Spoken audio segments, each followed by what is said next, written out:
Bienvenidos a nuestros jueves de videoconferencias en materia de derecho del trabajo y ramas afines de Universitas Fundación, con el auspicio de Prosapienza Consulting, donde tratamos temas vinculados al interés de todas las personas laboralistas.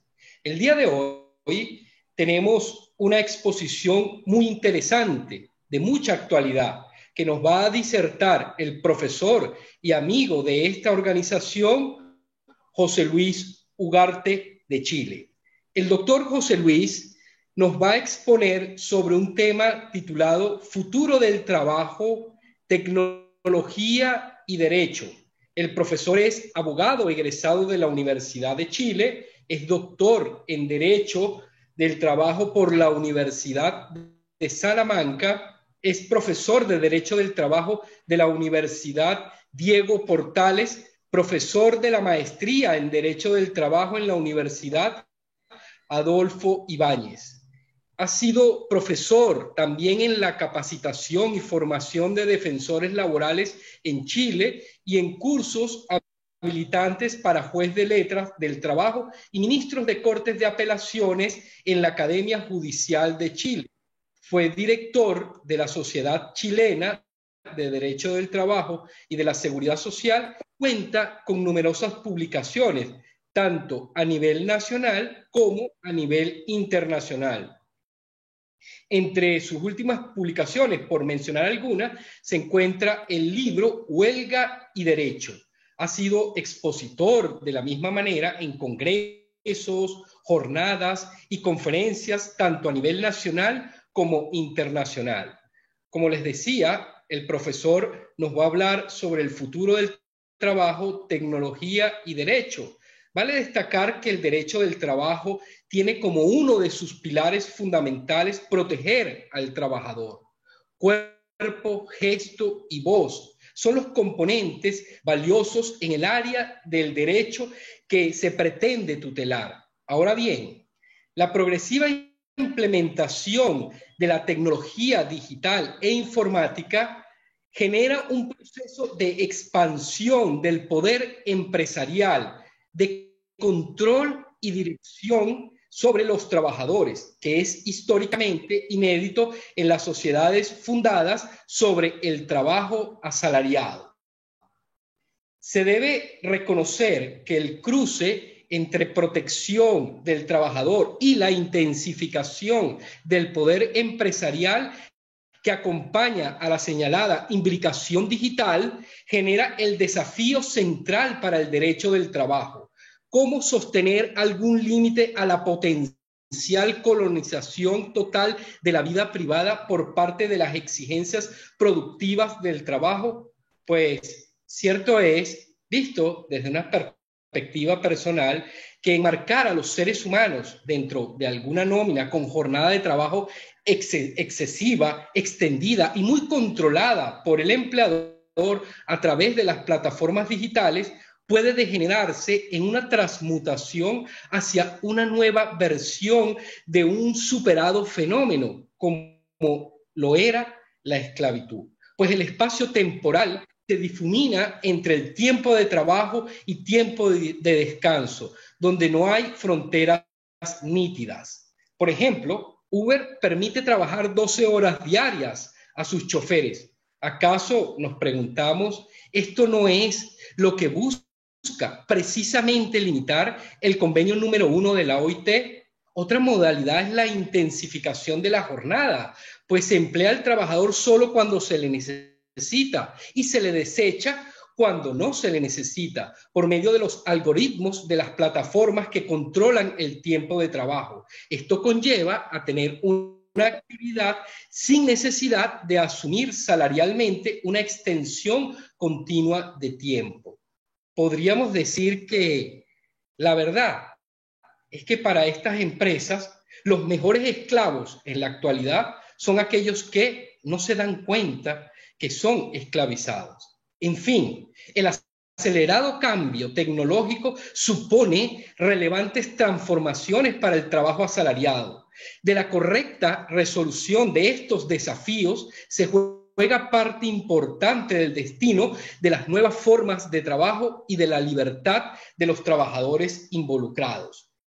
Dicho esto, a modo general, les informo que el profesor José Luis Ugarte nos hará una exposición del tema en un tiempo aproximado de unos 30 minutos. Una vez finalizada su conferencia, pasamos a la fase de interacción con las preguntas y o comentarios que deseen hacer, los cuales deben ser formulados por el chat y es importante que puedan indicar el país de origen.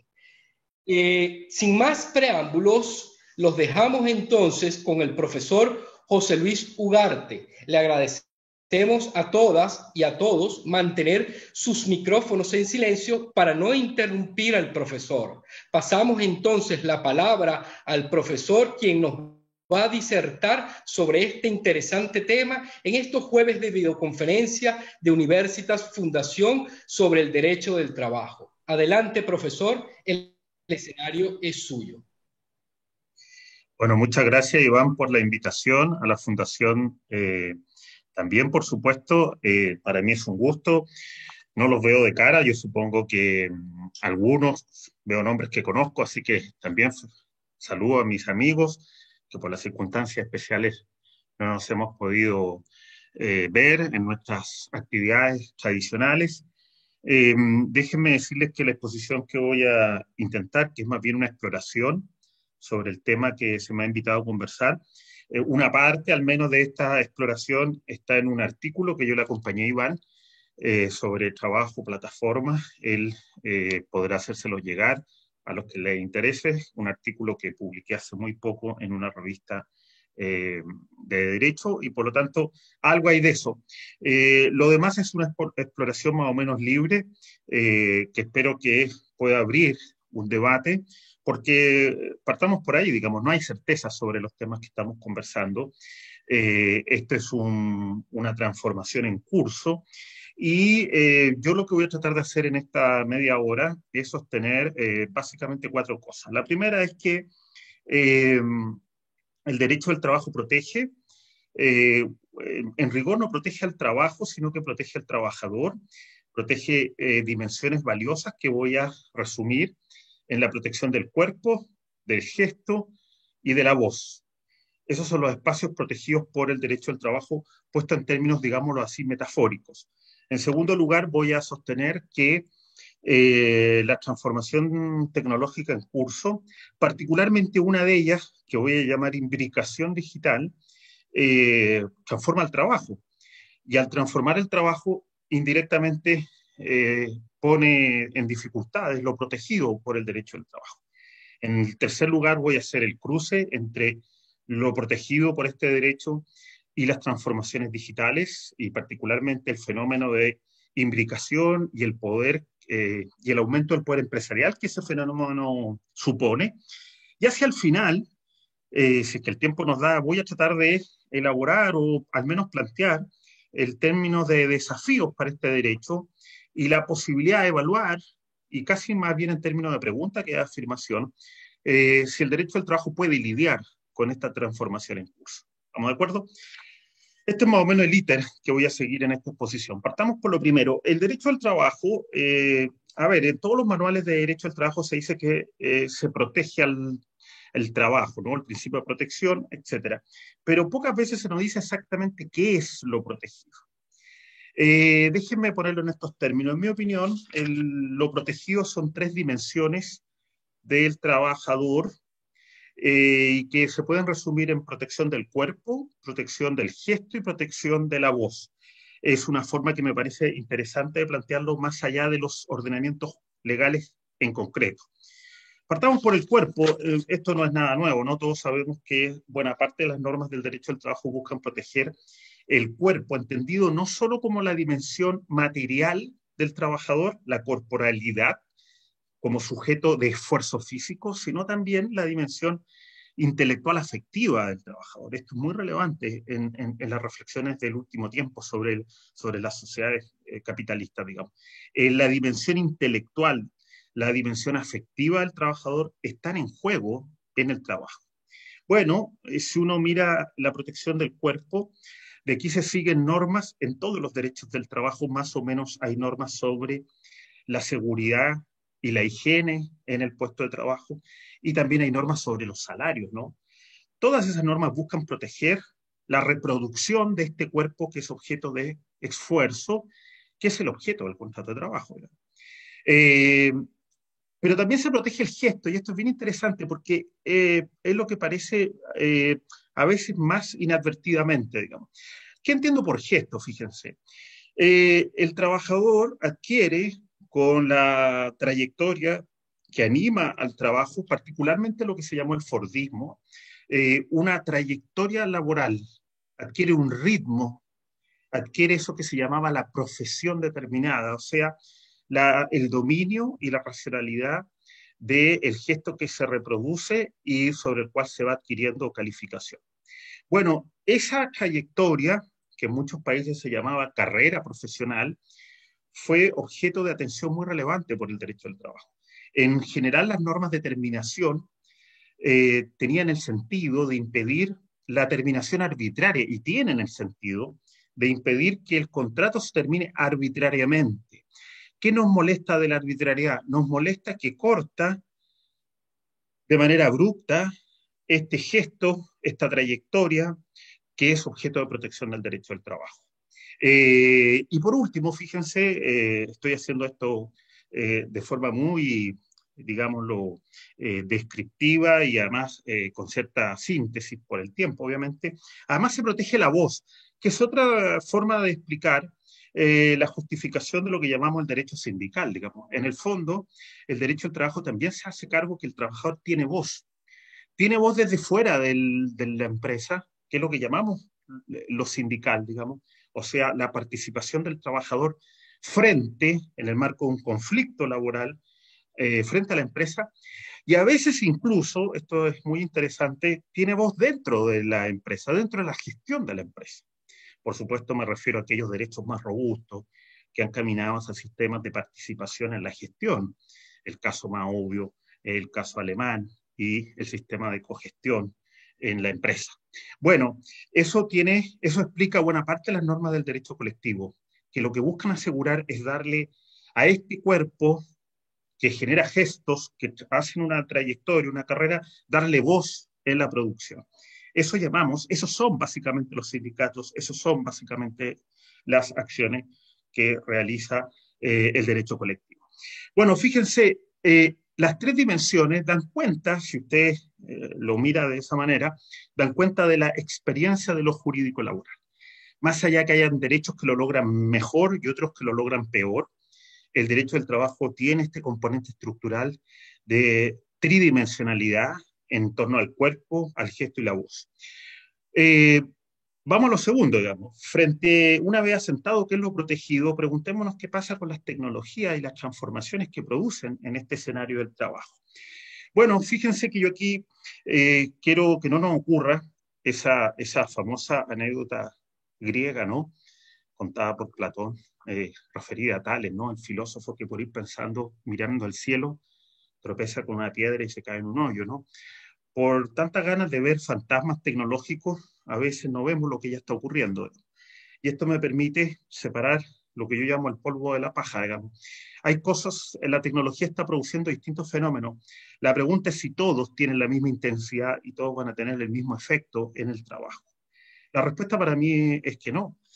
Hay algunas predicciones que se hacen al vuelo, que en mi opinión no tienen contraste empírico y que son más bien, podríamos decir, especulaciones que alimentan una fantasía que ha acompañado al trabajo en las sociedades capitalistas desde el inicio, digamos, que es el ludismo, o sea, la idea, el peligro, que la tecnología nos deje sin empleo y que los robots o sus análogos reemplacen el trabajo humano.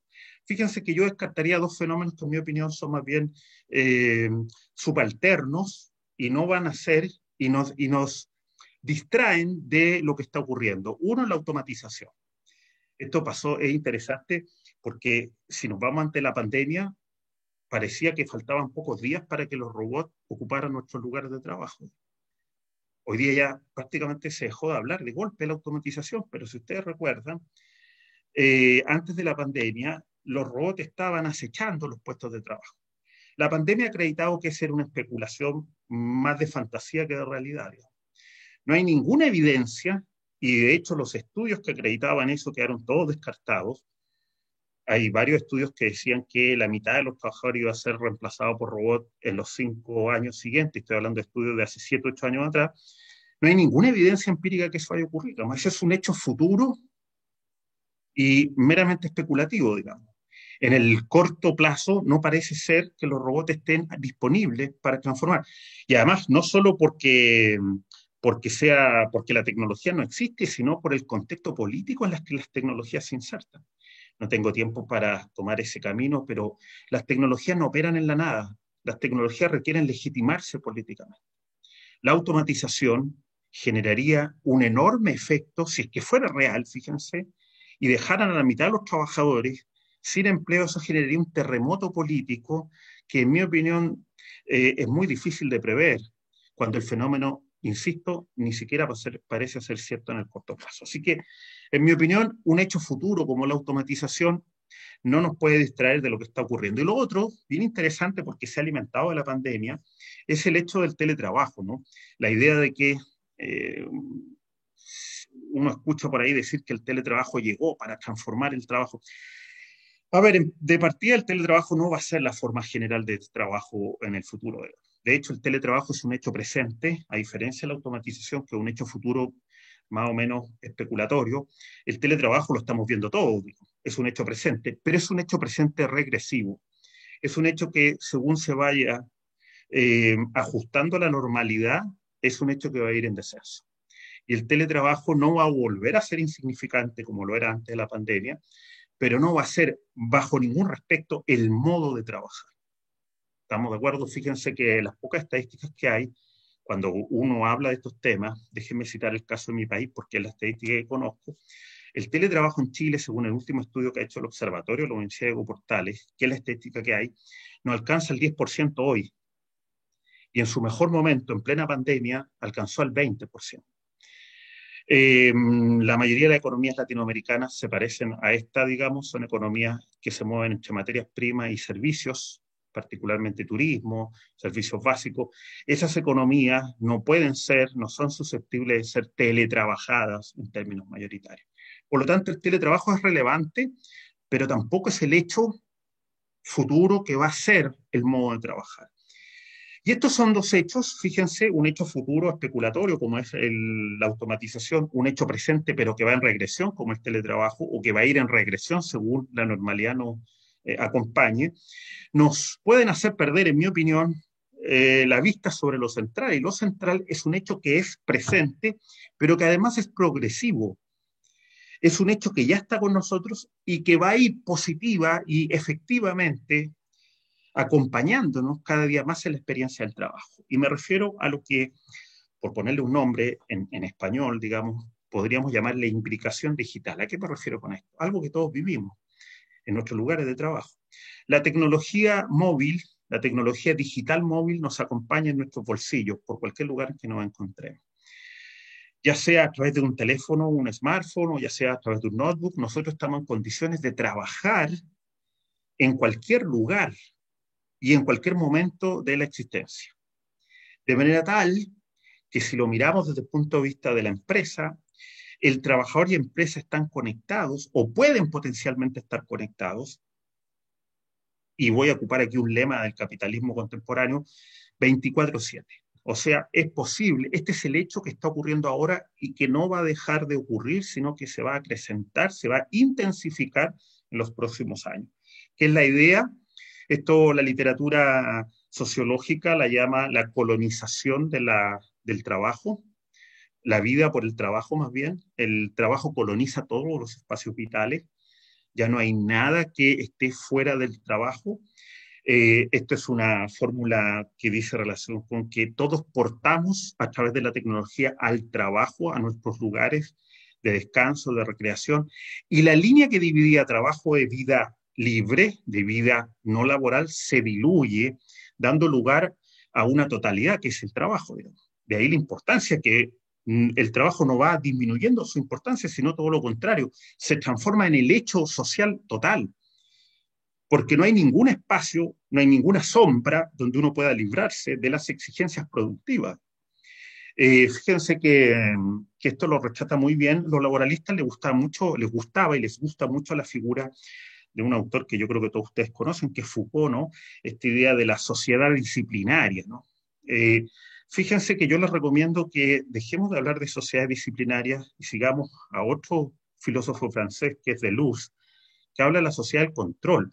En rigor, la sociedad disciplinaria requería un espacio geográfico, que era la cárcel, en algunos casos decía Foucault, o era el ejército o la empresa, la fábrica. Bueno, el hecho novedoso, y eso lo dice Deleuze en un artículo de muy pocas páginas, pero que ustedes lo pueden ubicar, se llama el Postscriptum, él sostiene ahí que lo que tenemos hoy día es una sociedad de control, y podríamos hablar de la empresa de control. Ya no hay fisuras, ya no hay una afuera al hecho productivo y al hecho empresarial. Todo puede ser controlado, todo lugar puede ser objeto de producción, todo espacio puede ser productivo. De manera tal que no hay una geografía del trabajo. El trabajo deja de tener un topos, un lugar, y se transforma en todo. Por lo tanto, lo que hay es control sin fisuras, 24/7. Por supuesto que esto tiene que ver con una tendencia que estoy describiendo. Los trabajos, no todos los trabajos ya presentan este rasgo. Estoy señalando tendencias que no tengo ninguna duda se van a implementar según las tecnologías se vayan perfeccionando. Miremos desde el punto de vista laboral, del punto de vista jurídico laboral, ¿qué significa lo que estoy explicando?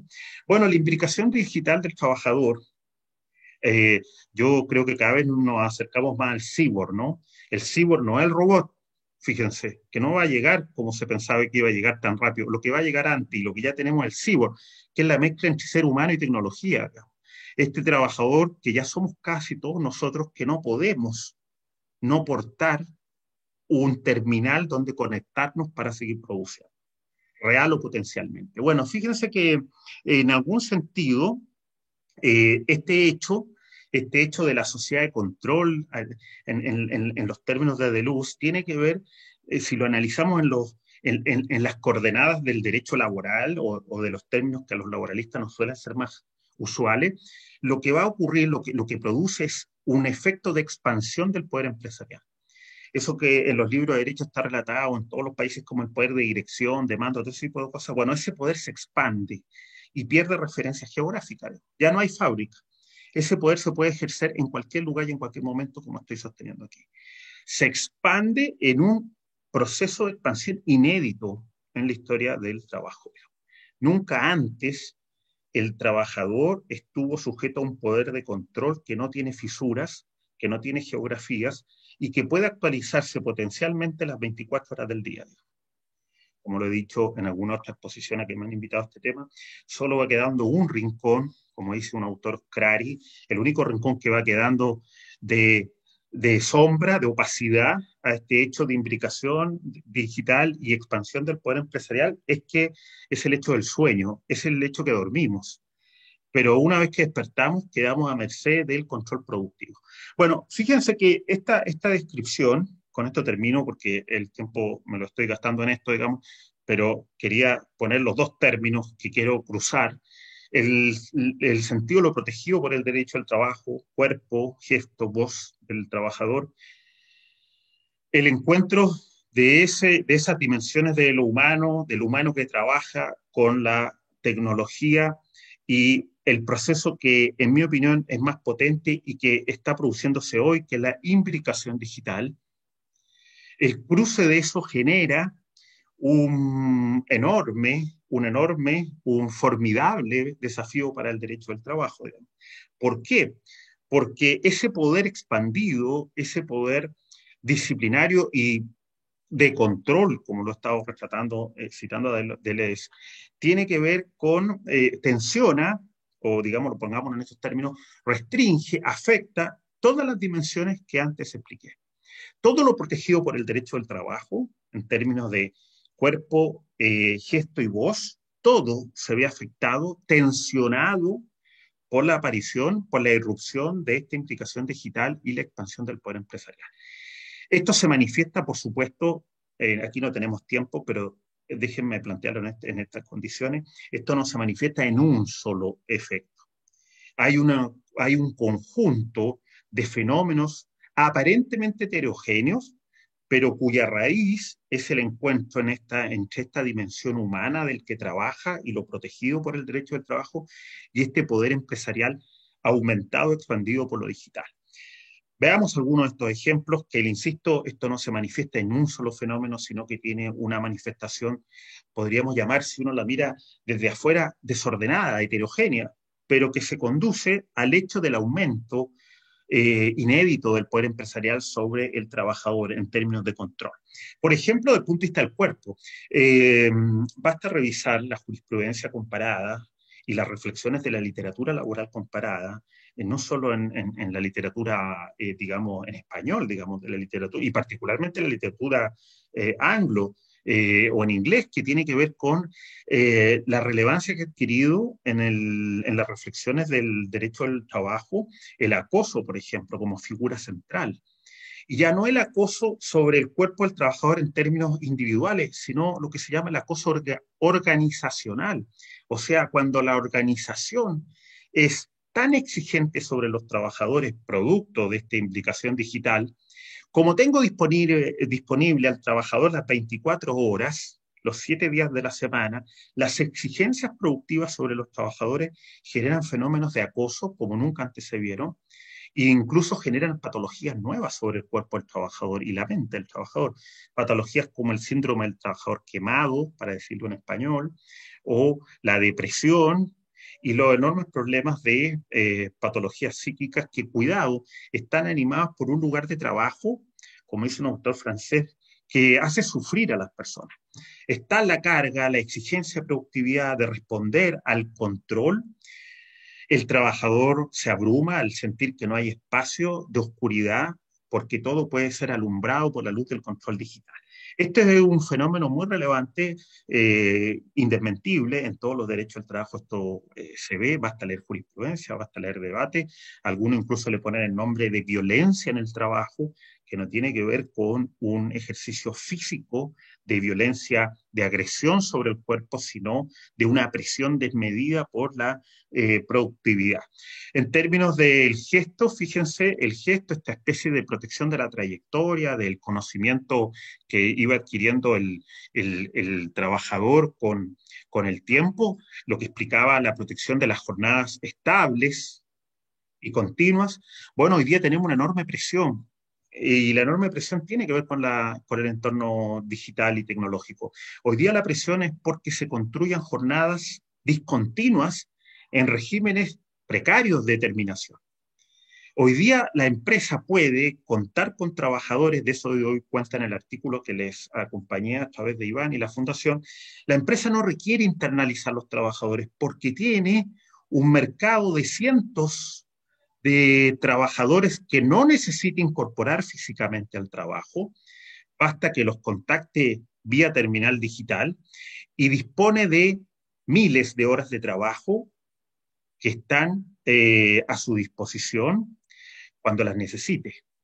Con lo que la idea de una jornada continua en un régimen estable, que era el ideal del derecho al trabajo, prácticamente se vuelve una ilusión, digamos. La presión sobre ese régimen, la presión sobre la idea que es posible tener jornadas discontinuas, donde yo contacte al trabajador solo en el exacto momento en que lo necesito, sin necesidad de hacerme cargo de los tiempos muertos, lo que era la base de la llamada jornada continua en el derecho al trabajo, y en regímenes precarios sobre los cuales, fíjense, ya la idea de una carrera, muchas veces se nos dice, ¿no?, que la idea de tener una carrera, una trayectoria, parece una ilusión, diríamos, trasnochada, fantasiosa, porque las personas deben acostumbrarse a estar reinventándose 24/7 sin ningún tipo de limitación, supone una presión sobre el derecho al trabajo muy difícil de soportar, digamos.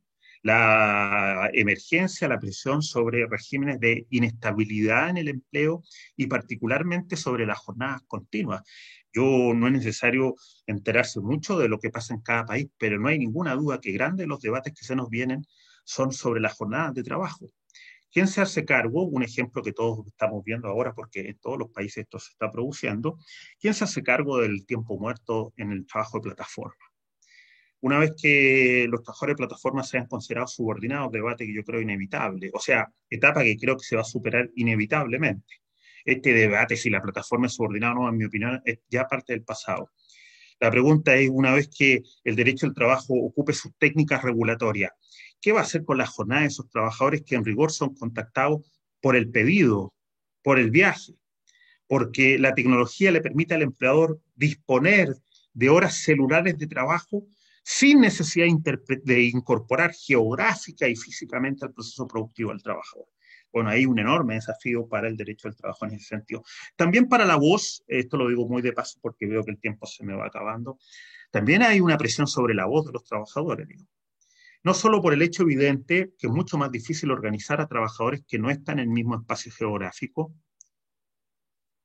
El sindicato tiene un desafío con los trabajadores de plataforma, tiene un desafío con el teletrabajo, en cuanto a los trabajadores, la base social sobre la que se construyó el sindicato fue la reunión física de los trabajadores en un mismo lugar.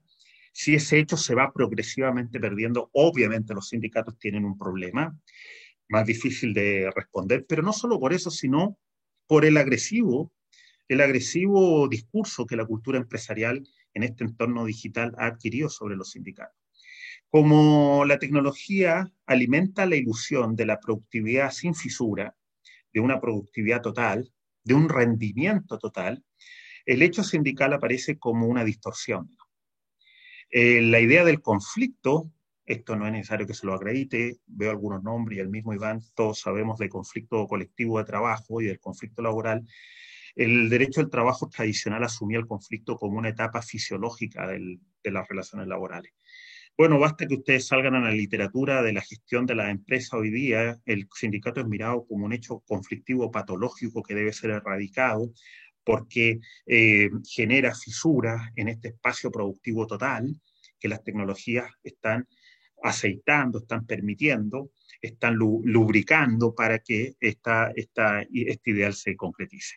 Por lo tanto, tenemos nunca antes el sindicato fue mirado con mayor hostilidad que hoy en la cultura empresarial que se ha generado en torno a estas tecnologías. Fíjense un hecho que muchos advertimos en nuestros países, eso ocurre incluso con el propio trato del trabajador.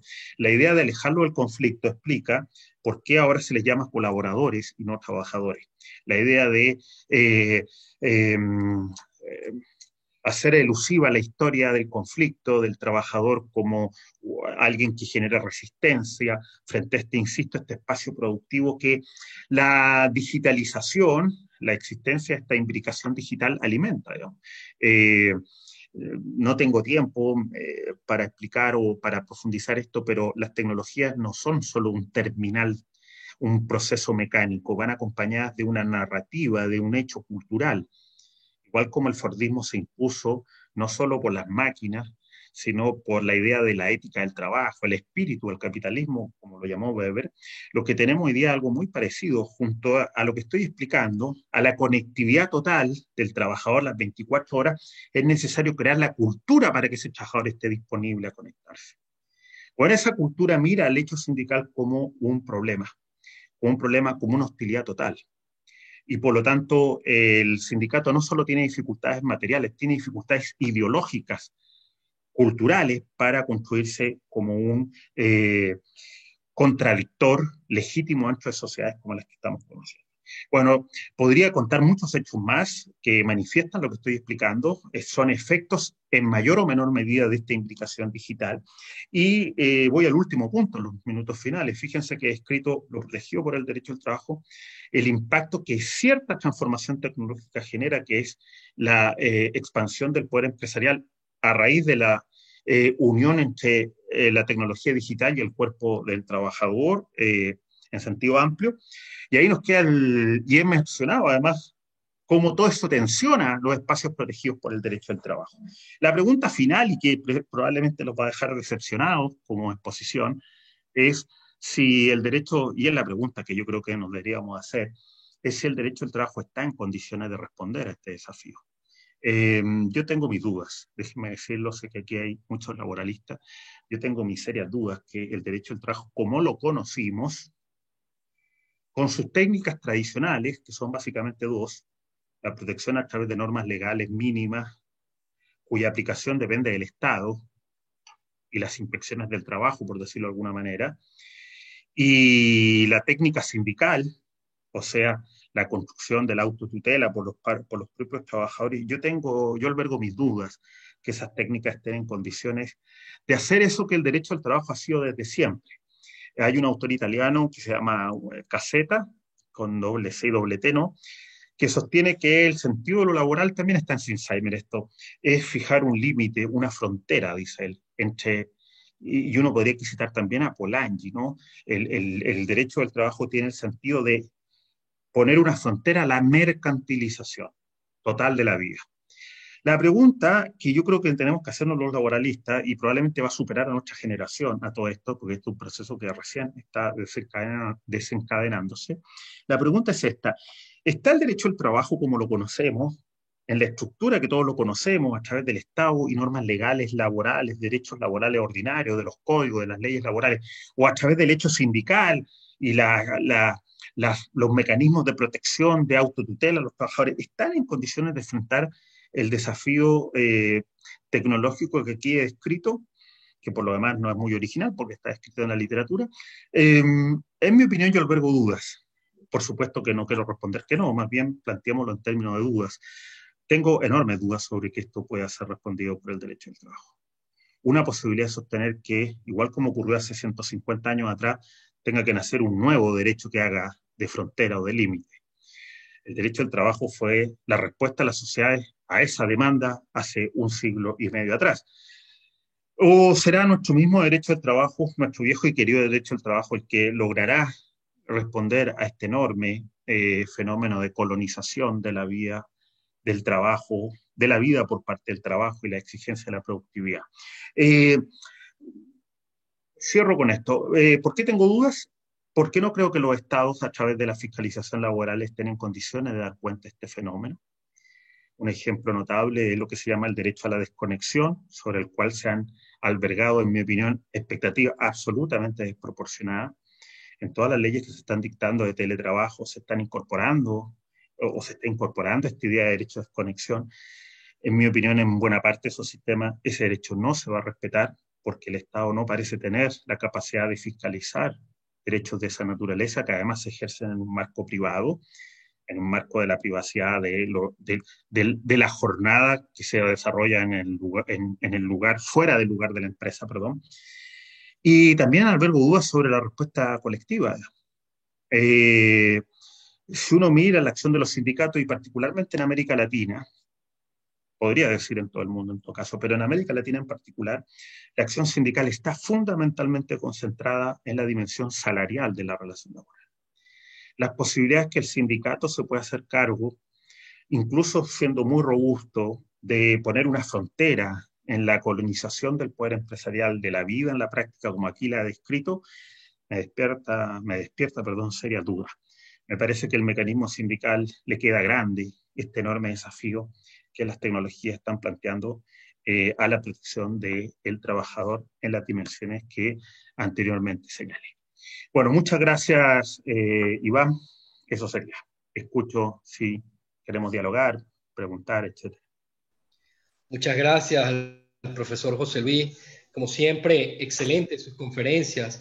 De verdad que nos plantea, como lo hace la filosofía, unas grandes inquietudes para de alguna manera ir decantando ciertas verdades en el transcurso del tiempo, más que todo. Sobre todo, como él decía, el derecho sindical tiene absolutamente un gran desafío por la globalización y las plataformas de manera, digamos, digital que se encuentra en gran parte del globo terráqueo. Aprovechamos este momento para saludar a varias personas conocidas. Se encuentra con nosotros Pablo Salinas, que estuvo como disertante el jueves de videoconferencia pasado junto con el profesor Oscar Hernández, el profesor César Arece, Pablo Salinas de Ecuador, profesor César Arece de Argentina, se encuentra con Los veo. nosotros. Saludo a todos en todo caso, a César, a Pablo. Sí, está Sebastián Copoleta, desde Santa Fe, Argentina, Oscar Blanco, desde Colombia, Teresa Navas, la profesora Teresa Navas de Brasil, se encuentra también una ex participante con nosotros, Marianela Boliolo, Luigi Pagnani, Napoleón Goizueta de Valencia, en fin, varias personas que han sido conocidas, la profesora Bielka Morales desde República Dominicana, bueno, en fin, y disculpen las personas que no he podido nombrar porque se me haya pasado. Les digo que ustedes pueden hacer sus planteamientos a viva voz o escribir alguna pregunta o comentario por el chat. Mientras esto ocurre, José Luis, nos han llegado unas preguntas por vía de otro canal. A continuación les doy lectura. Nos pregunta Mariano Tortorici de Venezuela, él dice, ¿se justificaría seguir hablando de un concepto ortodoxo de subordinación en la era digital?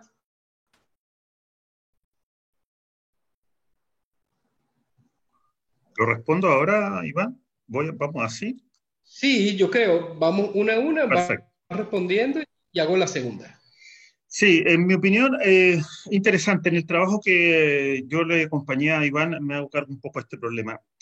Yo creo que, a ver, todo depende, esto para que no hagamos un debate ciego, digamos, todo depende de que entendamos por subordinación, pero cuidado, pongámonos de acuerdo en algo, no hay que confundir los indicios de subordinación con la subordinación. La subordinación nos remite a la idea de control y dirección. Como yo la he descrito en esta exposición y con mucha más precisión lo hago en el trabajo escrito, el control hoy día no pasa por un control geográfico disciplinario.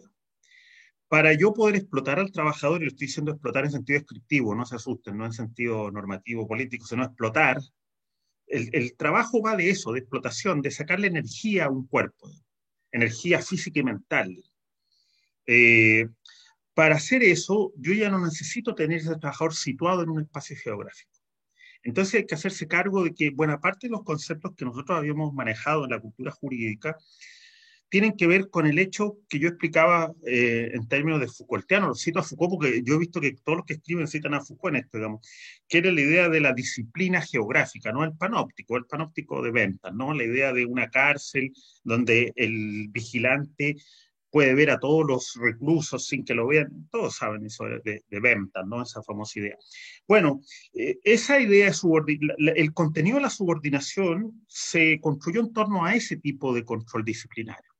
Pero cuando el control se transforma, porque yo ya no requiero que el trabajador esté en el espacio geográfico para controlar y sacar la energía física y mental de él, entonces el contenido de la subordinación se modifica, no los indicios, digamos. Los indicios son una cuestión completamente independiente de esto. Lo que se modifica es el contenido mismo del control, digamos. Eso va a suponer que se va a manifestar en otros indicios. Claro, pero para no entrar en un debate de indicios, de huellas, por decirlo así, lo que va a ocurrir es que el contenido de la subordinación se va a ir eh, deslizando del control disciplinario, uniforme, todo ese tipo de cosas que todos, lo que está en una recomendación de la OIT, todo esto, eh, pero que es un catálogo que tiene que ver con esa forma de explotación del trabajador. Con la explotación digital, eso ya no es necesario. Digamos. Las plataformas, en mi opinión, son interesantes, no porque son marginales al final del día. Ahora en pandemia han sido mucho más importantes, pero no, los trabajadores de plataforma van a seguir siendo menos del 1% del trabajo humano. Pero son interesantes por esto, porque nos muestran que progresivamente la empresa ya no requiere tener físicamente disciplinado al trabajador. La vida misma se transforma en trabajo. Cuando digo la vida misma, no quise tomar una dimensión que yo lo invito a reflexionar, que es que al trabajador le ha salido un competidor, que es el consumidor. El consumidor ahora consume trabajando. Las empresas, hoy día, sobre todo empresas que obtienen valor de los datos, trabajan con el consumidor. El consumidor no está fuera del proceso productivo común. El consumidor ahora está dentro del proceso productivo.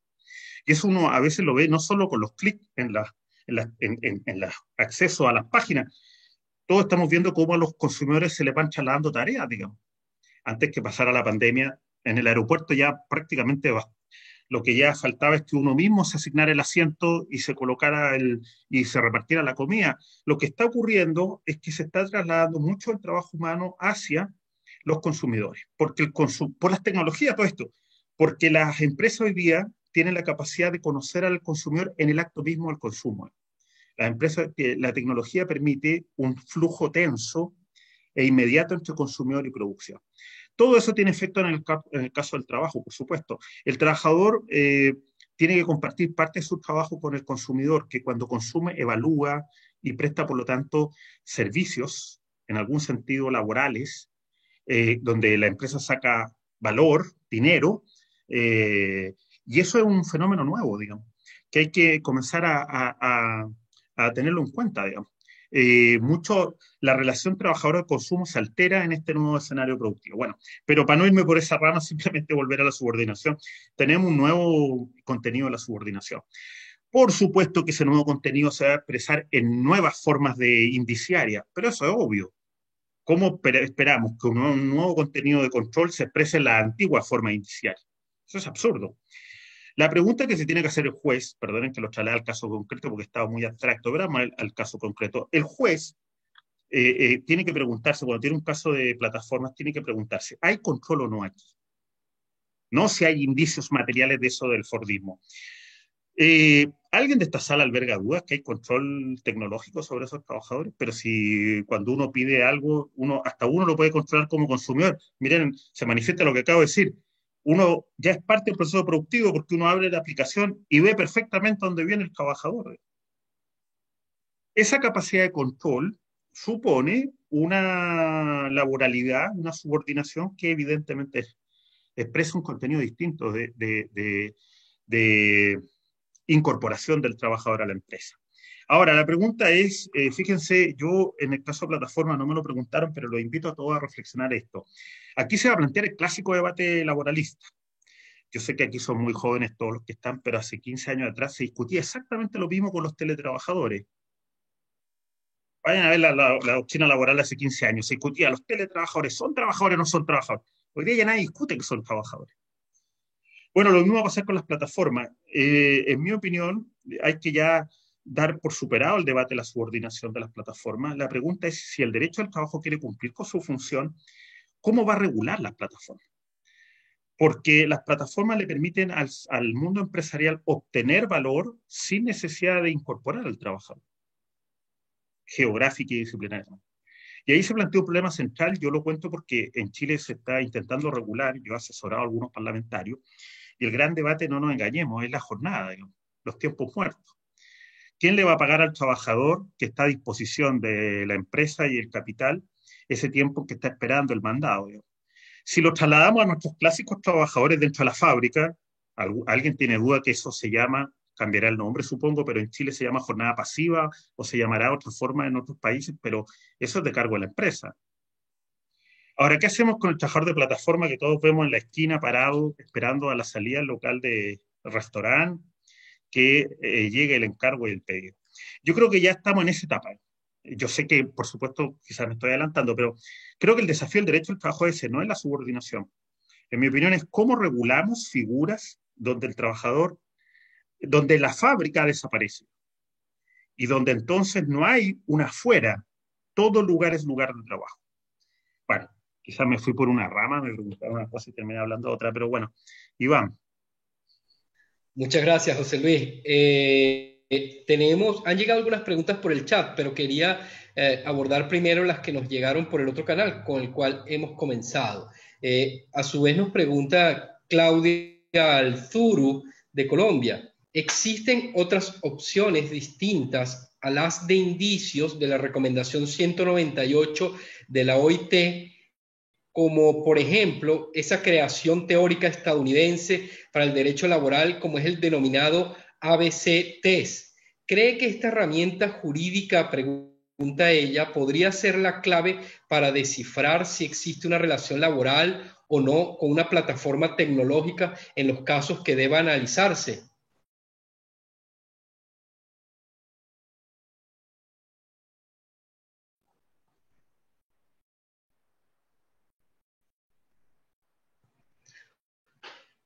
José Luis, tienes el micrófono apagado. Ahí sí. No, Ahí es que no sí. me dejaba. ¿Te parece que hagamos mejor una ronda de preguntas? Pues no se va a hacer muy largo. Bueno, si Algo que no quieres, haya nadie más que quiera oh, preguntar. Pero, ¿te está bien. parece? De todas maneras, ayer, Me quiero autolimitar porque si no me voy alargando mucho y no quiero. Están todos en sus casas, no estamos accediendo a sus casas y a su privacidad, así que hagámoslo lo más breve posible. No sé si veo que César quiere hablar, no sé. Si hacemos una ronda, ¿te parece, Iván? Para no sí, hacerlo tan largo. voy a leer la siguiente que Vale. está en el otro canal y pasamos a las que están en el chat y concedemos entonces la palabra al profesor César Ares. ¿Te parece? Bien. Vamos con la otra pregunta. La otra pregunta dice así, es un poco más larga, ¿no? La formula Carlos Ernesto Pinol desde México. Dice, usted que ha escrito sobre la huelga y el derecho, profesor, y entendemos que el objetivo de la huelga es causar daño al empleador para obligarlo a negociar en favor de los trabajadores. Hoy, por su parte, usted nos ofrece una exposición sobre trabajo, tecnología y derecho. Evidentemente, ambos conceptos se cruzan. Por ejemplo, en el caso de Uber como plataforma digital, tiene presencia aproximadamente en 70 países del globo terráqueo, producto de la globalización. Entonces, le pregunto, si por ejemplo en Paraguay, por poner un caso, los choferes de Uber ejercen una huelga bajo el supuesto que estén organizados sindicalmente, le pregunto, ¿qué daño serio o importante cree usted que puede causar esta acción a una empresa que sigue produciendo en 69 países más? Se podría decir que la huelga a nivel de plataformas digitales ha perdido su esencia y en consecuencia el derecho colectivo del trabajo transnacional en aras de la globalización evoluciona demasiado lento frente a los avances tecnológicos. ¿Qué opinión le merece?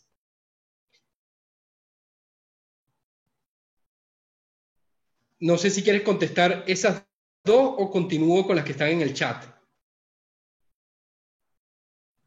No sé, bueno, brevemente esas dos. Voy a tratar de ser breve porque es que lo que pasa es que se plantean temazos que no se pueden responder así a hilo de pájaro, digamos. Yo creo que eso todo lo tenemos en cuenta. A ver, lo del ABC Test es muy interesante, pero yo creo que no creo que la solución vaya por ahí. La pregunta que yo echo de menos en muchas de nuestras reflexiones sobre la subordinación es qué se supone que es la justificación de la subordinación. ¿Por qué la subordinación es el criterio? Esa es la pregunta que hay que hacer. En mi opinión, la respuesta es muy sencilla, en mi opinión, pero esto es lo que uno echa de menos cuando se debate. La subordinación es el criterio porque, como expliqué al principio, lo que hay que proteger es el cuerpo subordinado. O sea, la subordinación es el criterio porque lo que nos preocupa como derecho del trabajo es el poder que se va a ejercer sobre el trabajador. Esto es el hecho, en mi opinión, fundante, la concepción subyacente que nunca se explica. La subordinación nos preocupa porque sobre ese trabajador se va a ejercer un poder. Entonces, ese es el sentido. La pregunta que hay que hacerse entonces, si la subordinación como criterio nos garantiza que las personas que se insertan en una relación de poder van a obtener protección del derecho al trabajo. Esta es la cuestión. Yo creo que la subordinación es un criterio, insisto, el problema que hay, pero esto lo abro al debate, el problema es que yo creo que en muchas culturas legales, latinoamericanas en particular, se confunde indicios con el contenido de la subordinación. Vamos a ponerlo en una forma metafórica. Esto es como confundir la fiebre con la enfermedad. Los indicios son huellas que dependen de cuál sea su concepto de subordinación. Si usted está buscando la subordinación en la disciplina clásica, en el trabajador que estaba en la fábrica al lado de la máquina, entonces sus indicios van a ser obvios, van a ser indicios que van a ser huellas de ese tipo de contenido de control. Esa idea es la que yo estoy tratando de explicar, hay que distinguir y desvincularla. El contenido de la subordinación es control y dirección. Ese control hoy día se puede utilizar o se puede ejercer, hacer operativo sin tener al trabajador bajo un esquema de disciplina geográfica. Y por lo tanto, necesariamente cambian los indicios. Los indicios, no hay que ser esclavo de los catálogos de indicios de la OIT o no de la OIT, da lo mismo, pero la idea de que hay un catálogo que es como un test que hay que sujetar a los trabajadores, es una idea que, insisto, no se hace.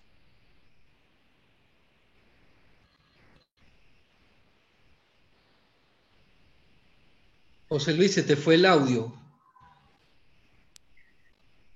Ay, y se me fue desde el principio, listo, ya respondí. No. En realidad, el juez tiene que preguntarse si hay control, eso decía. Nada, me cuesta creer que un juez en América Latina va a decir que el trabajador de plataforma no está bajo control, digamos. ¿En qué hipótesis se puede responder eso? Ahora, el juez puede decir, oiga, el gran argumento que usa Uber, ¿no? El gran argumento que usa Uber en todos lados el mismo, es que el trabajador elige conectarse. Ese es el gran argumento. Alegan autonomía porque dicen el trabajador elige cuándo. Bueno, pero una vez que el trabajador se conecta, no elige ni la ruta, no elige ni el destino, no elige ni el precio. Está sujeto a un control virtual evidente. Ahora, insisto, yo sé que el estado actual de nuestro debate, pero yo iría pensando, fíjense que me interesaría ir más al debate de la regulación.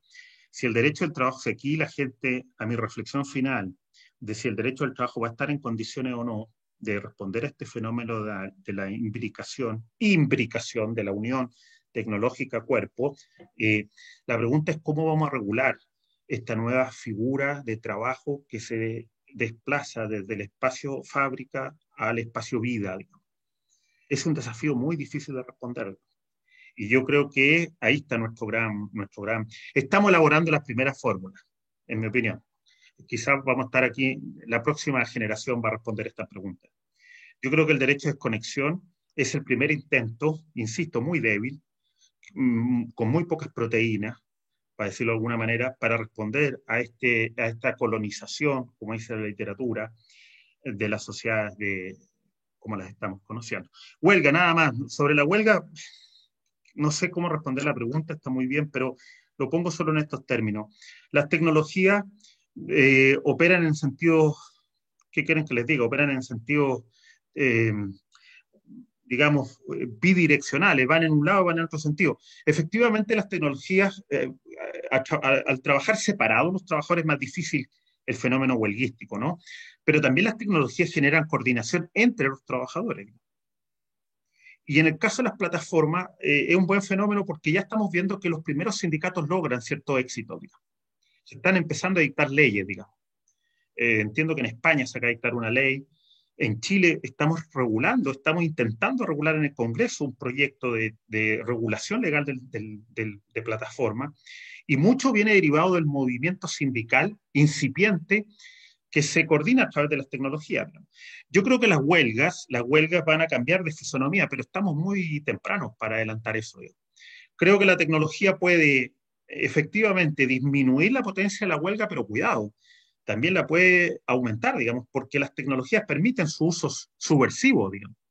O sea, las tecnologías, claro, este es un debate muy importante. ¿Las tecnologías son esencialmente para que explotar a los trabajadores? Claro, cuando uno ve que las creaciones tecnológicas están hechas para sacar el mayor provecho posible, de control, está bien, pero yo creo que las tecnologías admiten usos subversivos, ¿no?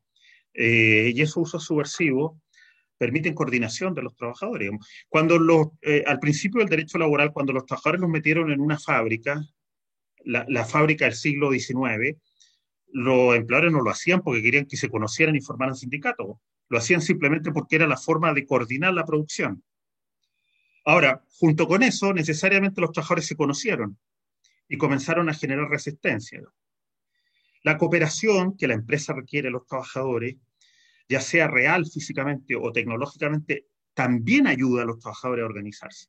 Es un fenómeno bastante más complejo y ambivalente de lo que parece. Gracias, José Luis, por tus respuestas. Pasamos entonces ahora a las preguntas que han sido formuladas desde el chat. Antes quería aprovechar el momento para invitarles, Universitas Fundación, el mes que viene inicia un seminario en Derecho del Trabajo en la era digital, precisamente donde se abordarán en 5 semanas todos estos temas. Nos dice Luz Marina desde Honduras: los tiempos muertos siempre se van a dar tanto en teletrabajo como presencial, además de actividades escritas. ¿Cómo se puede llevar un mejor control? Paso a una siguiente pregunta. La formula Marianela Boliolo. Dice, buenas tardes, brillante exposición, muy interesante el tema. Gracias a Universitas por la posibilidad de poder participar en este seminario. Quiero hacer una consulta al doctor Ugarte. ¿Qué opinión le merece la aplicación de los principios del derecho del trabajo ante los vacíos de la legislación frente a nuevos trabajadores y nuevas formas de trabajo a los efectos de determinar la existencia de la relación laboral? Gracias, saludos desde Uruguay. No sé si quieres que pase a una tercera. No, sí, sigamos. Sí. Sigue, hagámoslas todas, ¿te parece? Bueno, está bien. Nos pregunta Luis Fernando Carballo. Dice, buenas tardes, gracias por la invitación y una consulta desde Chile. Entendiendo que desde el teletrabajo y el control del tiempo, donde cada vez se obliga a permanecer más tiempo, ¿existe algún estudio con la relación teletrabajo burnout, Ya. burnout? Sí, sí, Sí. trabajador quemado, sí, sí. Pregunta Sebastián Copoleta o hace el comentario, dice, el problema es la prueba de ese control digital, porque lo hace el algoritmo de la APP, de la aplicación. Otra pregunta, la fórmula Asdihar Asaad. Buenas tardes, doctor Ugarte. ¿Cómo se podría proteger los derechos de los trabajadores con el teletrabajo mientras se elabora la normativa que regule y sancione? Gracias. Otra pregunta para continuar con todas. Son varias, José Luis. También la formulan desde YouTube. José Domingo Moreno Villatoro. ¿Cree usted que debido a este sistema de digitalización ha surgido nuevos factores psicosociales en las relaciones laborales? Ya. Esas son. ¿Y ahí se acabaron? Son bastantes. Sí, no, pero ahí con esa ya Sí, terminaron. pero tenemos a César y a otros que quieren hablar hace rato esperando. Me preocupa que nuestros Eh, amigos... No, no sé ¿Quieres si respondo contestar esto o prefieren hablar. Bueno, si Sí, quieres, como tú prefieras, si sí, quieres le damos el derecho a palabra a César. sí, sí, por Bueno, favor. No sé si solo César o alguien más que quiera sí, hablar y así sí, aprovecho de sí. saludarlo. Adelante César, no sé si Pablo parece que levantó la mano también y si alguna otra persona lo desea hacer, nos avisa. Adelante, profesor Dale. César. Hola, no sé si se escucha bien, Iván, José Luis. Sí, Perfecto. perfecto. Bien, hola, bueno, alegría de reencontrarnos, por supuesto.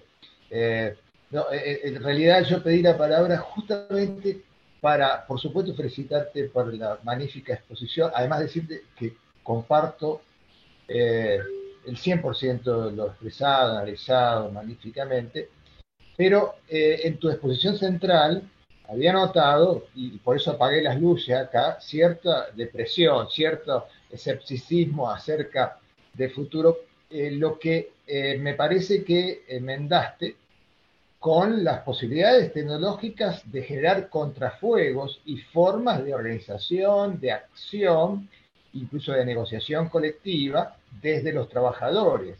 De hecho, Chile hace 2 años estaba, digamos, hace 2 años tuvo una contingencia, entre comillas, que estructurada en buena parte en base a el recurso tecnológico, ¿no? O sea, los sectores populares, especialmente los trabajadores, pueden hacerse de la tecnología, de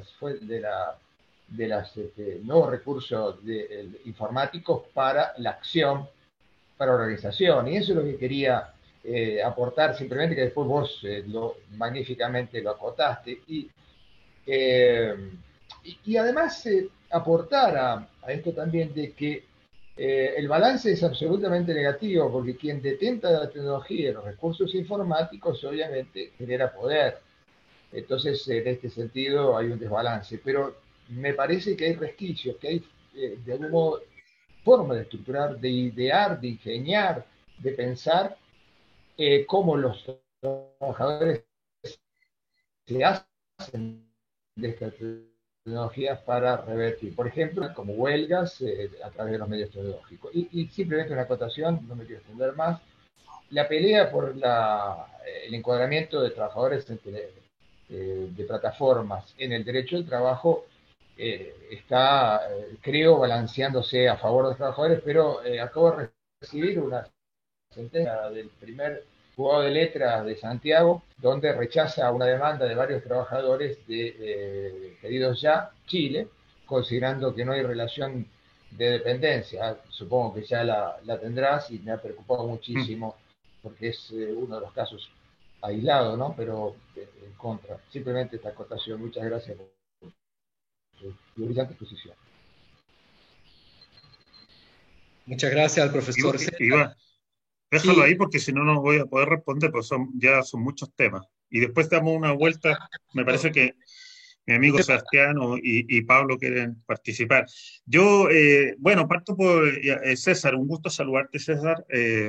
No nos hemos visto en mucho tiempo, así que para mí es muy agradable verte.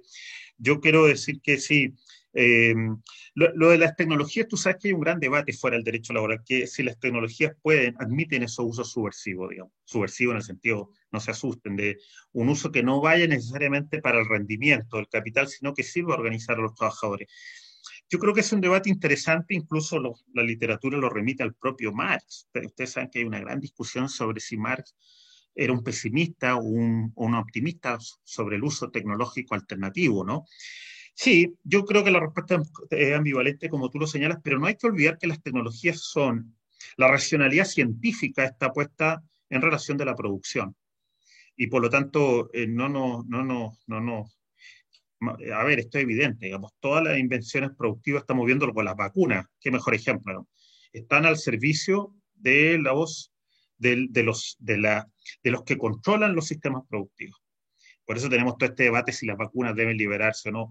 Y yo creo que no hay que perder, aun cuando admiten, y el derecho al trabajo ha vivido de esa resistencia, de tecnologías que podían ser resistidas, yo creo que estamos muy tempranos para evaluar ese proceso, digamos. Yo creo que efectivamente las tecnologías admiten uso alternativo, pero es muy difícil evaluar si eso va a compensar la enorme acumulación de poder que las tecnologías le están dando a las empresas. Yo todavía sería más o menos mi pesimismo es un pesimismo con optimismo ¿cómo se dice? Pesimismo de la razón, optimismo de la voluntad, ¿no? La frase que resume esto. Como me gustaría creer que va a haber ese espacio, pero no hay que olvidar el hecho formidable de que la ciencia, el conocimiento científico está puesto al servicio de la producción. Y la producción es un hecho hoy día prácticamente, pongámoslo en términos jurídicos, es un valor supraconstitucional. Y cada vez la huelga, a propósito de la pregunta que se hacía antes, la huelga suena como un hecho más hostil, porque la huelga tiene una gramática antiproductivista que a todos nos cuesta, sobre todo después de la pandemia, donde lo único que queremos es que las sociedades vuelvan a producir, digamos. Veo ahí un escenario complejo, pero yo estoy abierto a esa subversión, digamos. Te agradezco eso, digamos. Sí, en el caso de la subordinación, sí. Mira, yo creo que lo más interesante en la batalla que se viene derecho del trabajo versus esta exigencia es que el derecho del trabajo intente avanzar, poner límite. En el caso de la plataforma, yo creo que los laboralistas han estado tan entretenidos en decidir y resolver el problema si ontológicamente son o no subordinados que se han olvidado de la acción política. En mi opinión, lo que corresponde ahora es regular derechamente las plataformas y no dar espacios marginales a que jueces saquen fallos como el que tú estás citando. Explicarle a un juez, a los jueces latinoamericanos del trabajo de todos los países, lo que he dicho en esta charla, no es sencillo, digamos, porque ellos fueron generados en escuelas de derecho donde los profesores le enseñaron que la subordinación se manifiesta en 1, 2, 3 indicios, y si no están esos indicios, no es laboral. Por eso decía que si a los jueces no les cambiamos la pregunta, y la pregunta no es si se dan 4 de los 8 indicios de la recomendación no sé cuánto, sino que les preguntamos, ¿ve usted control o no ahí? Entonces, ese tipo de fallos van a seguir apareciendo en todos los países, digamos, hasta que llegue un punto, quizá en 5 o 10 años más, que ya no haya duda. Pero para evitar eso, yo creo que ha llegado el momento de ir a la acción y la regulación directa, digamos. Y yo entiendo que las comunidades laborales de cada país deberían presionar por derechamente incorporar legalmente. Por eso me llama la atención, fíjense, la regulación española, una ley nueva, que en vez de derechamente decir que es laboral y dar esa regulación, ocupa la vieja técnica de la presunción. No entiendo por qué seguir abriendo el debate de que podría haber trabajo de plataforma autónomo. En rigor, el trabajo de plataforma, por definición, no es autónomo, porque es un trabajo controlado hasta el último de los intersticios, hasta el último de los rincones del trabajo. Pero bueno, en el caso, yo soy más partidario de una regulación directa donde se despeje por decisión del legislador este debate.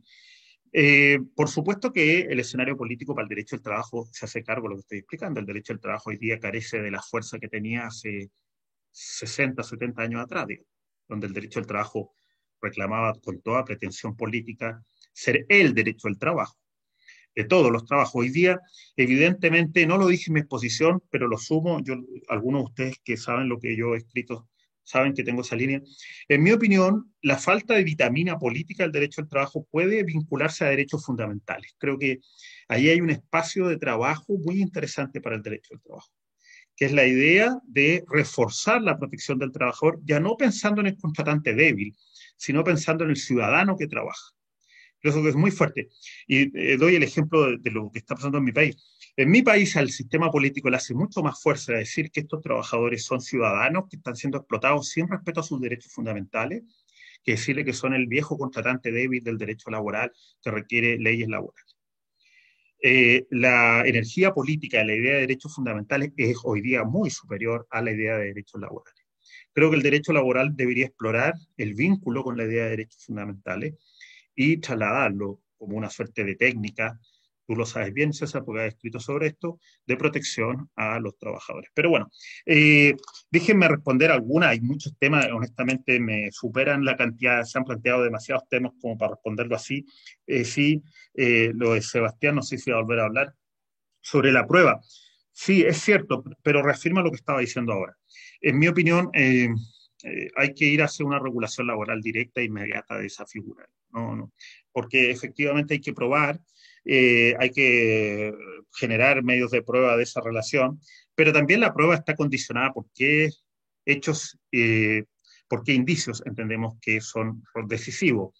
Si cambiamos los indicios, se abren las pruebas, si se abre el sistema probatorio. En todo caso, insisto, en mi opinión, hay que superar esa etapa y quiero una regulación directa, efectivamente.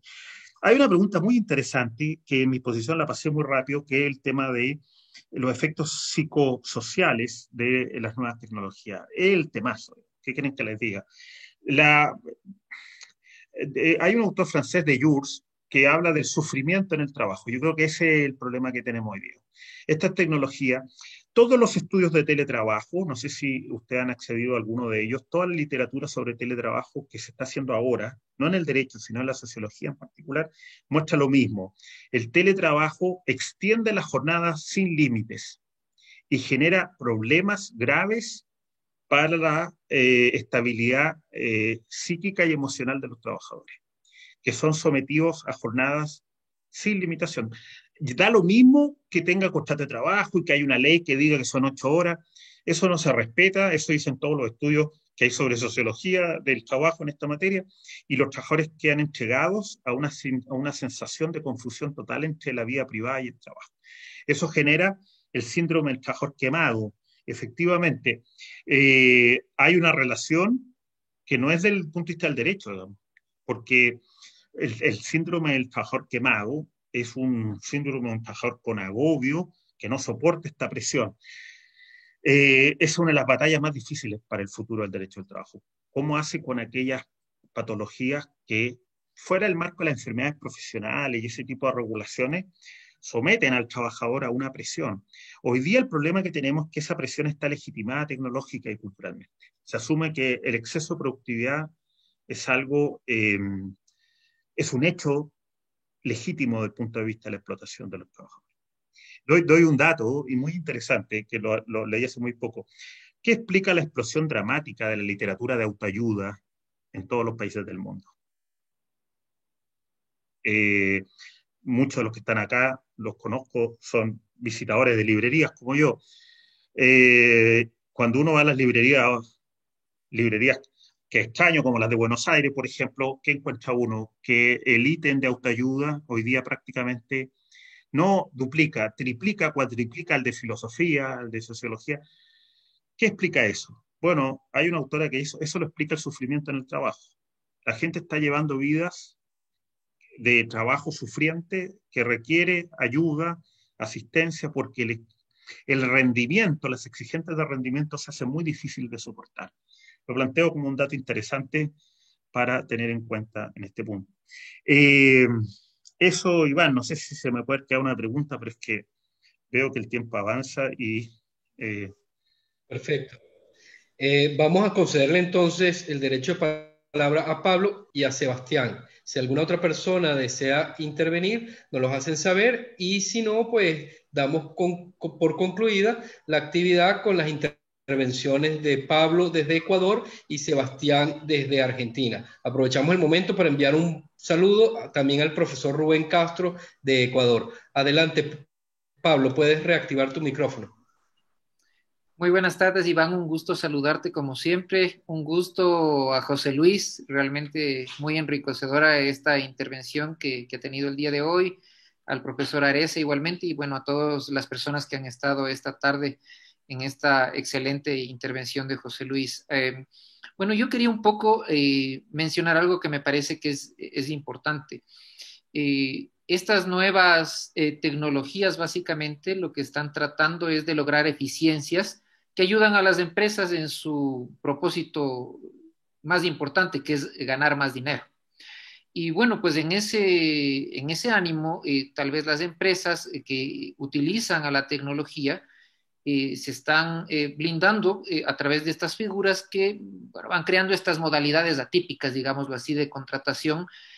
A ratos creo que esa es la forma un poco de obtener esa eficiencia económica, pero a la vez también genera, por un lado, un grupo de personas que están teniendo una situación más precaria, porque generalmente son personas que no están cubiertas de todas las garantías que tiene un trabajador en la forma tradicional, digámoslo así, y por otro lado también un dumping social, porque el resto de empresas que en cambio sí tienen trabajadores de la forma tradicional, no pueden tener ese beneficio que brinda la plataforma. Eh, Pensaba yo bueno, pues este tipo de respuestas tal vez podrían venir desde la parte sindical, pero a ratos como que al movimiento sindical le cuesta un poco aceptar que está cambiando el tema tecnológico y como que no se quieren acercar muy de frente al tema. Eh, Me pregunto yo, el teletrabajo, un poco como que ha tenido un despunte con la pandemia, ¿cuál será el evento que podrá detonar la profundización ya de la uberización y como muy bien decía José Luis, de que ya finalmente se pueda reconocer que esto es trabajo? Ese era mi comentario y muchas gracias por el espacio. Perfecto. José Luis, si quieres pasamos, le damos el derecho para Sebastián. Como quieras. Perfecto. ¿Corresponde a esto o Sebastián? Vamos con Sebastián y así aprovechamos el tiempo porque ya estamos sobre la hora. Adelante, profesor Sebastián, desde Santa Fe, Argentina. Bueno, muchas gracias. Buenas tardes. Saludos, José Luis, Iván, César y bueno, todos demás que no conozco, pero también saludos. Gracias, Universita, por permitirnos compartir ideas entre amigos esta tarde. Muy provechoso. Yo había chateado con el tema del control y la prueba, que José Luis ya se me contestó algo al respecto. Creo que por ahí, digamos, pasa el problema de decir, bueno, a ver, si la subordinación es control, entonces, ¿cómo el juez va a resolver en la medida en que haya alguna prueba sobre ese control? Coincido con lo que dijo José Luis. Ahí lo que tenemos que hacer es elaborar nuevos indicios. Y creo que la cuestión pasa por la utilización de los datos que hace la empresa. Es decir, la empresa, me hablaba de la empresa de aplicaciones, ¿no? No es como el viejo delivery de roticería acá en Argentina, que uno pedía una pizza y la pizza salía en una motito y no salía, pasaba y si alguna vez llegaba. La empresa sabe perfectamente dónde está esa pizza, vos la vas siguiendo, y después cuando llega, te pide a vos como consumidor, que decía José Luis, que vos califiques eso. Esos son todos datos que tiene la empresa. ¿Y para qué lo utiliza? Bueno, La prueba de que para qué lo utiliza va a ser muy, muy difícil. Pero ahí podríamos, José Luis, no sé si coincide, tomar un indicio de que si hay recolección de datos, que después la empresa haga con esos datos otra cosa, pero yo ya puedo estar pensando de que hay un control con ese trabajo. Lo que hace el algoritmo es que si vos te demorás mucho en llevar la pizza, la próxima vez que haya una pizza disponible te coloca último en la disponibilidad de trabajadores que hay para llevar la próxima pizza. Pero llevarlo eso a una prueba va a ser muy difícil. Ahora, José Luis, tal vez yo pueda construir un indicio de que si hay recolección de datos, la utilización de esos datos, bueno, podría presuponerse un control. Ahora, también con José Luis coincido que el gran problema hoy por hoy es qué hacen las empresas con nuestros datos. Y que eso ya se le escapa al derecho al trabajo. Yo pienso que es un problema muchísimo más grande de la regulación estatal a qué hacen las empresas con nuestros datos como consumidores, como trabajadores de la vida diaria. La empresa sabe, Google sabe más de mí que yo mismo. Entonces, ¿qué hace la empresa con esos datos? Es una tarea de regulación estatal mucho más grande que el derecho al trabajo. Bueno, saludos a todos, gracias. Adelante, José Bueno, Luis. muchas gracias. Saludo a Pablo y a Sebastián, dos amigos de dos países que estimo mucho. Déjenme terminar haciendo un par de reflexiones interesantes, porque lo que dice Sebastián, pero vuelvo sobre lo mismo, en Latinoamérica solemos alterar el orden de los factores. Entonces los indicios nos dicen lo que es la subordinación, cuando es a la inversa. Lo que importa es saber cuál es el contenido que le asignamos a eso que llamamos subordinación. Si yo le asigno un contenido como aquí he tratado de relatar, entonces los indicios van a ser indicios de distinta naturaleza a los que veníamos conociendo. Yo estoy de acuerdo que la recopilación de datos podría ser uno de esos indicios, pero también la orden a través de la solicitud de encargos, de gestiones que quedan en los teléfonos, etcétera, etcétera. Estoy asumiendo un sistema de prueba abierta donde los hechos pueden ser probados por la mayor cantidad de medios de prueba. Yo creo que la prueba no se me plantea, Sebastián, con un problema muy difícil de resolver, digamos. Lo que sí me parece, el problema que tenemos en América Latina, y el fallo que citaba César es un buen ejemplo de aquí de Chile, es que el juez fue formado en la idea que la subordinación son los indicios. Entonces el juez no se pregunta si hay control o no sobre el trabajador. Hace una suerte de checklist, de ejecución mecánica, para determinar si se daban los indicios que fueron construidos sobre la idea disciplinaria. Por eso me di la vuelta de explicar lo de la transformación de la disciplina al control virtual. Creo que ahí está el quid del asunto, digamos, la esencia del problema. En mi opinión, tenemos dos caminos, digamos. Esperamos 10 años más que los jueces se pongan de acuerdo todos y las culturas asimilen, como pasó con el teletrabajo, que les insisto, a principios de los 2000 se escribían ríos de tinta, como ahora con las plataformas, sobre si eran o no subordinados, incluso se hablaba de teledependencia y cosas de ese estilo, o vamos a una regulación legal directa. En mi opinión, ¿por qué esperar tanto si tú tienes la posibilidad, dentro de los contextos políticos de cada país, por supuesto, de acceder y regular directamente? Y ahí se plantea un problema central, digamos, que insisto, es la explotación de los trabajadores en tiempo real, digamos, sin necesidad de fijar un horario. La presión que vamos a tener, la gran lucha, en mi opinión, que se viene en la jornada discontinua. Eso que fue un avance en su época del derecho laboral, que los trabajadores empezaran en un horario y terminaran en otro limitadamente, ese avance va a saltar por los aires, digamos. Porque las empresas a través de la tecnología pueden conectar en línea, tensamente, exactamente cuando necesitan el producto y el consumidor. Hoy día, vuelvo sobre el consumidor está ahí mismo en el proceso productivo. No es un tercero pasivo que está esperando que lo producido lo seduzca. Lo producido se altera el término, se produce cuando hay consumo, en línea, en un flujo tenso. Por lo tanto, no veo cómo la jornada continua, distribuida regularmente, va a resistir ese proceso. Por eso que los laboralistas han comenzado a refugiarse, insisto, en algo que llaman derecho de desconexión, pero reconozcamos que tiene un sabor a derrota, porque es más o menos decir, ya que no pudimos hacer cumplir la jornada, que era la gran conquista del derecho laboral del siglo XX, por lo menos respeten que al trabajador no le colonicen la vida a través de las tecnologías. creo que tiene algo de derrota el derecho a la desconexión en ese sentido. ¿Estamos de acuerdo?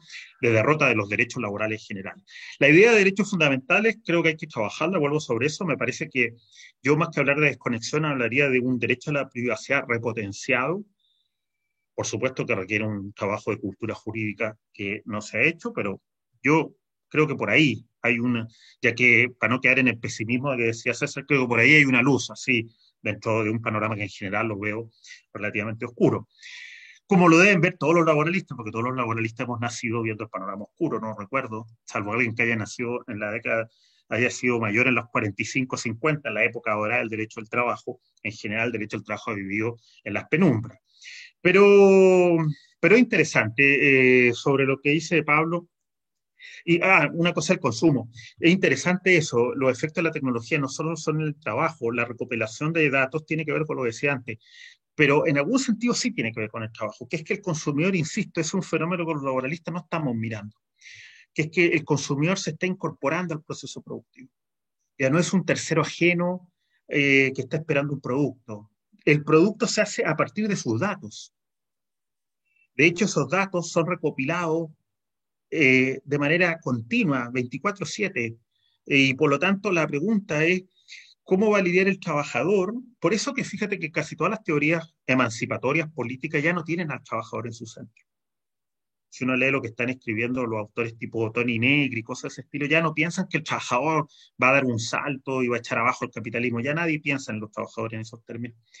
El nuevo objeto de atención es este consumidor al cual se le están extrayendo datos. En la nueva fuente de valor ya no es el trabajador clásico, sino el consumidor al quien aporta voluntariamente a todo esto. Todos lo hacemos voluntaria y graciosamente nuestros datos, digamos, que son la nueva fuente de extracción de valor. Ese es un proceso bien interesante que lamentablemente no está muy estudiado. Yo solo lo menciono porque Sebastián lo señala, pero me parece muy, muy, muy potente en ese sentido. Bueno, y decir que a mí me llama la atención lo de la tecnología en este sentido, y tomo un poquito lo que dije antes con César y Pablo y todos los que han intervenido, los invito a mirar las tecnologías de manera más compleja, digamos. ¿A qué me refiero con más compleja? Las tecnologías, fíjense una cosa, cuando se incorporó la máquina de vapor, fue el primer salto de revolución tecnológica. Junto con hacer más productivo, un poco lo que Pablo me preguntaba, de hacer el hecho más productivo, el sentido de la empresa es producir, pero en las mismas condiciones se generó el espacio de resistencia. Porque al reunir trabajadores generaste hay ahí un plus de resistencia que es muy difícil y esto también se lo digo a César, que me lo había preguntado antes, es muy difícil de racionalizar ese plus de resistencia. Nunca se sabe dónde va a saltar.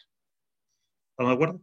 Pareciera, y ya que tú aludiste al proceso constituyente chileno, pareciera que no va a pasar nada, pero hay un momento en que salta esa chispa de resistencia y que no tiene racionalidad, digamos, no es posible adelantarse, no es objeto de análisis científico, etcétera, etcétera. Hay ahí, porque, como decía Marx, este es trabajo vivo, digamos. Por eso yo explicaba lo del cuerpo, el afecto, los sentimientos. Hay un espacio que no es susceptible de ser programado y que en algún momento resiste, digamos. En el origen de los sindicatos, en mi opinión, está eso, digamos. En el origen de los sindicatos está esa chispa que se enciende cuando los trabajadores, por algún hecho de la historia en cada tradición, generaron esa solidaridad colectiva. ¿Va a ocurrir eso con las nuevas tecnologías? Es posible. No lo sabemos y no es predecible, pero es una posibilidad, una potencia, digamos. Porque reconozcamos, y lo último, respecto al sindicato, que es una pregunta. Para mí el sindicato es lo que me causa más perplejidad en este escenario. Yo creo que si hay un diagnóstico reservado, por poner esos términos, es el sindicato y su futuro, digamos. Porque el sindicato fue un eficiente limitador, fue clave para poner límite al capitalismo fordista tradicional. La gran duda que uno puede tener es que el sindicato está en condiciones de hacer lo mismo en la nueva fase del capitalismo, que probablemente esa pregunta se va a responder cuando muchos de los que estamos en esta sala no estemos, digamos. Que es la pregunta acerca de si el sindicato fue la figura o derechamente no. Yo les recuerdo que si ustedes van a la literatura, y con esto termino, emancipatoria de la teoría política del principio del siglo XX, el sindicato era objeto de mucho debate. Digamos. Hay autores como Gramsci, famosísimo, que consideraba que el sindicato no tenía ninguna posibilidad emancipatoria, porque el sindicato era el productor, estaba incorporado en la lógica de la producción, y tenía razón, de hecho. Los sindicatos fueron clave en la estabilización del sistema productivo capitalista. Yo creo que estamos en ese mismo momento, igual que Gramsci en 1915, 1920. ¿Va a ser el sindicato un actor relevante en esta nueva economía digital? No, no digo país por país, ni en los 10 años que siguen. Pensando en mediano plazo, yo tengo ahí total perplejidad. No sé cómo responder a esa pregunta. Me parece, en principio, respondo negativamente, pero no los quiero provocar porque eso daría para otro debate, porque si uno mira el hecho sindical, mira la huella del sindicato, el sindicato ha sido una gran resistencia salarial. La pregunta es si va a estar en condiciones de modular el poder empresarial tecnológico que se viene. O que estamos viviendo. Yo tengo la sospecha que el sindicato es una forma que no va a estar en condiciones, pero insisto, esto es impredecible. Con eso, Iván, yo estoy saldado y les doy las gracias por haber aguantado estas reflexiones. Y nada, Perfecto. eso, Iván. Agradecido, José Luis. Y disculpa, aquí llegaron un par de preguntas. Una es de un amigo, Pedro Nimo, desde Uruguay. Él dice, pregunta para el doctor Ugarte, ¿cuál es, a su juicio, la protección real y de tutela efectiva del trabajador ante la hiperconexión digital, ya que el derecho a la desconexión no garantizaría, a su juicio, la protección de derechos fundamentales como limitación de jornada y descanso? Máxime que en época de pandemia las empresas han implementado largas y extensas jornadas laborales mediante teletrabajo o uso de smartphone. Y pregunta también Samuel Ortiz Llanes, con digitalización, teletrabajo y plataformas o aplicaciones, ¿cómo aseguramos soberanía, jurisdicción y territorialidad de los estados sobre estas empresas? Ya esas sí serían las últimas preguntas, José Luis, porque la verdad es que te hemos quitado mucho tiempo y agradecemos también a los profesores César Areces, Pablo Salinas, Sebastián Copoleta por sus intervenciones. Con esas dos preguntas damos por finalizado. Pediríamos que al final nos dieras un mensaje de cierre y aprovecho el momento para decir que en el chat está el enlace del trabajo del profesor José Luis Ugarte que hemos podido enviar, y también está el enlace del programa del seminario del derecho del trabajo en la era digital. Adelante, José Luis. Lo voy a responder de forma lo más práctico posible y más breve. La pregunta de Pedro Nimo, a quien saludo, no lo veo, pero le mando un saludo, un abrazo.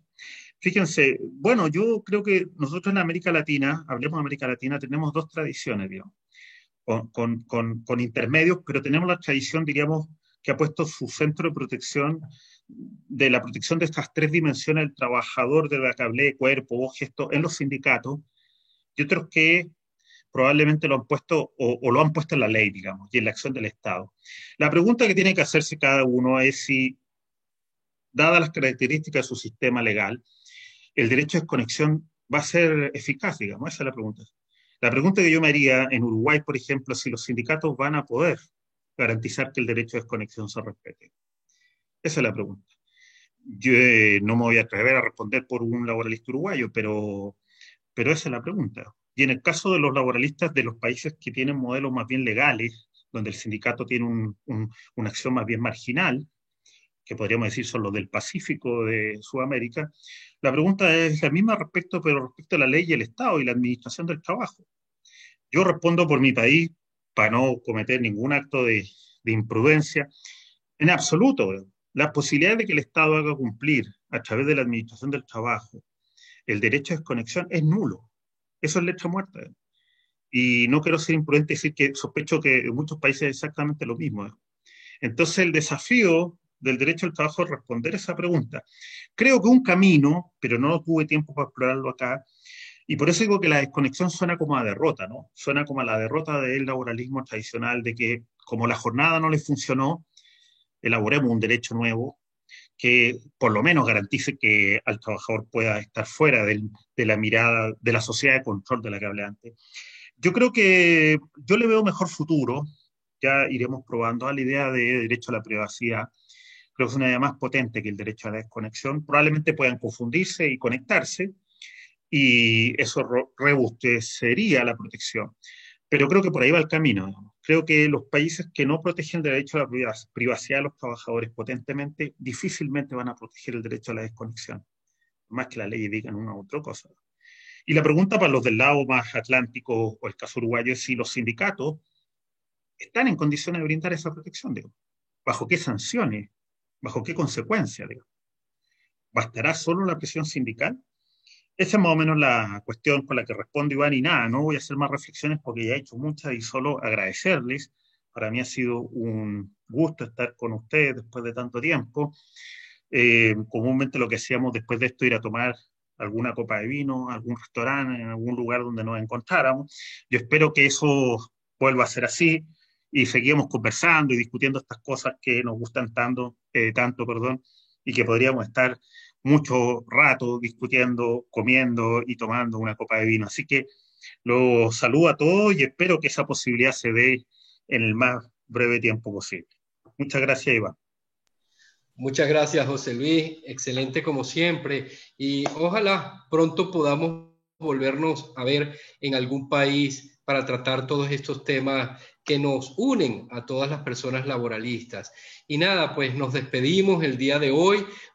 Muy agradecido con todos ustedes y nada, queda invitarlos solamente al próximo jueves de videoconferencia donde estará con nosotros el profesor Humberto Jairo Jaramillo desde Medellín, Colombia.